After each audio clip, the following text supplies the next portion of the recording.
friends, family, and community. Cheers!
And a few years back, we reconnected again for Miss Lau Universe. When I looked at who is strong in our Lao community in Minnesota, who can we lean on when we need support, when we need leadership, I think of these two here. Not only do they have 40 years of love, partnership, and leadership, if you need them, they're the first there to be there for you. Ms. Aula to me, Nabal, thank you for showing us what love, partnership, and leadership looks like. I hope that the next 45 years brings you much love, fortune, happiness,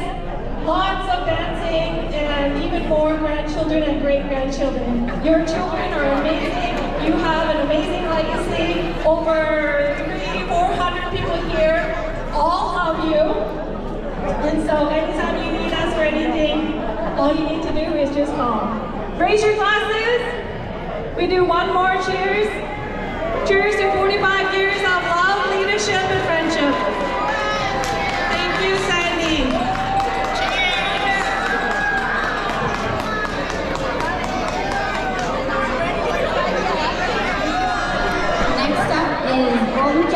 Sandara.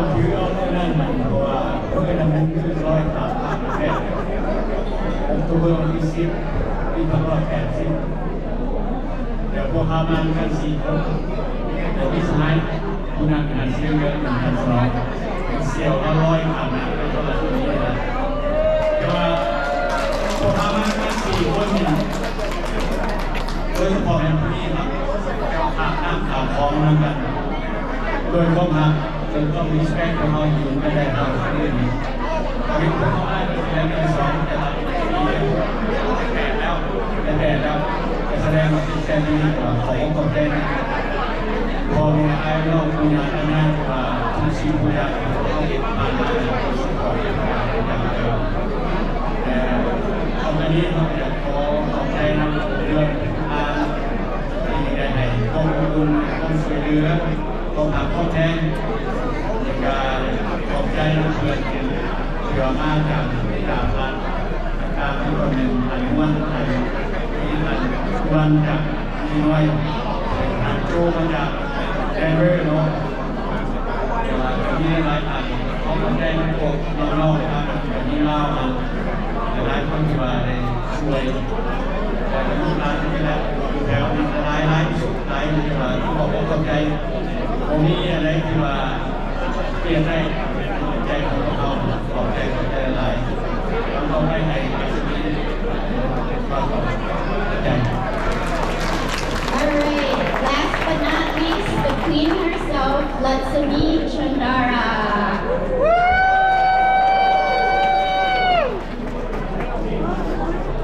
ก่อนอื่นก็ขอขอบใจน้องๆเพื่อนๆทุกคนและกำลังครูหักแพงทุกคนก็ขอบใจผู้ที่มาในตามงานเนาะที่ให้การช่วยเหลือขั้นผู้ดีพวกน้องซอยเป็นงานแบบนี้ก็ได้เกิดขอบใจน้องๆหนึ่งในเรื่องโฟโลมูดทุกอย่างที่ว่าเป็นสรรหามาทุกอย่างที่ว่าพวกเขาให้เป็นสรรหามาให้ซอยเรื่อยซอยอ้ายมาสั่นขอบใจเนื้อคลินิกน้ำให้น้ำมาอาณาเมื่อทุกคนก็ขอบใจไปเมื่อละเนาะแต่ว่า45 ปีเรื่องนี้บ่เคยเล่าไปใส่แต่ว่าเพราะว่าเตรียมสิมาเล่ามื้อนี้ล่ะมันเป็นสตอรี่ที่พยายามให้สั้นที่สุดในระยะที่ว่าเนาะแต่ว่าเมื่อทุกคนอินเรื่องตัวเนาะอินเข้าอินเรื่องว่าแบบนี้นางฟังเรื่องนี้สตอรี่ของวัยรุ่น2 คนหญิงชายได้พบหักกันเดือนจูน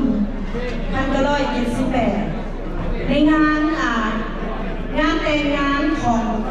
ลูกป้าแล้วผู้ค้านี้ก็เลยเป็นไพ่บอมกระแต่งตัวโอเคเนาะอันเขาเรียกว่าเดินลงมาเป็นเจ้าสาวผู้หลักแล้ววันนี้ก็มีวงดนตรีวงนั้นก็เป็นผู้อื่นผู้ไหนไปติดต่อมาก็เป็นแม่ผู้ขายติดต่อมาแบบนี้กับภาษาวัยรุ่นตอนนั้นก็หาคน17 ปีวันนี้ก็เลยกับพวกดนตรีของพวกสุนทรนักร้องกันหลายนี่ก็คือว่ารอทุกคนแต่ว่ายับตาผู้เดียวมารอก่อนหมู่แท้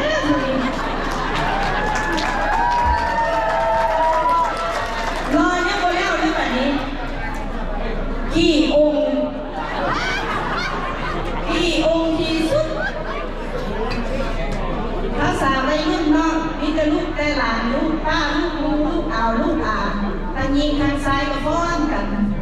ฟ้อนไปฟ้อนมาแล้วนักร้องก็ไล่หลายที่ผู้ชายเป็นเงยน้องเป็นก็นกเอาอันนั้นนี่ละไปรุ่นไปฟ้อนยักตามีผู้เดียวไม่ยอมลงนะฮะเป็นยังผู้นั้นคือว่าขี่คุยแท้ผมจะก็สื่อก่อนนะแล้วบ้านนี้น่ะมีลูกผู้นึงเขาเฮียนเพิ่นก็เลยถามเพิ่นผู้นั้นมันซื้อหยังเพิ่นซื้อวงจักรก็สั่นถามว่าในต่างประเทศไหนสังเกตเพิ่นไปแสดงอยู่ประเทศอย่างหลังอยู่หลังบูเกเรียไปร้องเพลงญี่ปุ่นจนกลับมาเพิ่นก็ขี่องค์ในจังหน่อยเนาะอันนี้มาจะเอาแต่ร้องอันทุกข้าแล้วว่าซิไปเอาเงินมาฟ้อนได้ดีอันนี้เขาตามมาเรียนว่าล้มกันเนาะมึงไปเอานั้นก็ได้หรอกมึงไปเอาเราก็ได้หรอกคันมึงเอาเราลงมาฟ้อนน้ำได้หน่อยกูสิให้เตะมันว่าเราขี่คุยแล้วโบ้าน้ำไผ่ภาษาเด้โอ้รัศมีสยามอย่ามาท่าเด้ออย่ามาท่าเด้ออันนี้เป็นเพื่อนแล้วออกมาฟ้อนเพื่อนกระดิบกันออกมาล่องเพื่อนกระดิบเข้าไปโลดตัวเองเป็นย่างเข้าไปโลดไปทั้งหลังเป็นโลกเอาเพื่อนออกมาฟ้อนเพื่อนจะโตเสนอเลยเนาะเฮ้ยใครกล้ารัศมีกล้าคนเดียวมีอีกบอสเลยบอกมีอีกบอสที่โอมามันออกมาแล้วนะโอ้มึงกล้าสวยเนาะแต่มาฟ้อนไปฟ้อนมาผู้อื่นไปเอาเพื่อนคนยอมออกมาแบบนี้ตัวเองก็สงสัยมาเขาได้หนิละผู้สาวเวลาไปเอาคนยอมออกมาประเทศนี้แหละเพื่อนย่างเขามันรัศมีไปเพื่อนย่างรัศมีแบบเดียวแล้วคนฟ้าออกมาอันนี้เพื่อนเอิ้นมาไม่อย่างบอกบุพเพสันนิวาสก็ฟ้อนไปฟ้อนมาแบบนี้ฟ้อนดนตรีเลิกวันนี้แม่จะมาให้แตงข้าวเข่าให้ฟ้อนดนตรีกินเด้อสันนี้ก็แตงแบบนี้ในระยะที่ฟ้อนไปฟ้อนมาเนาะเป็นตะกี้คุยกับปอยเป็นกี่คุยไปวันนี้มีผู้เพิ่นเป็นนักร้องนะกับชุดนอนกันแต่โบราณเพิ่นในระยะนั้นเนาะผู้นั้นเป็นมาจีบเขาจีบไปจีบมาต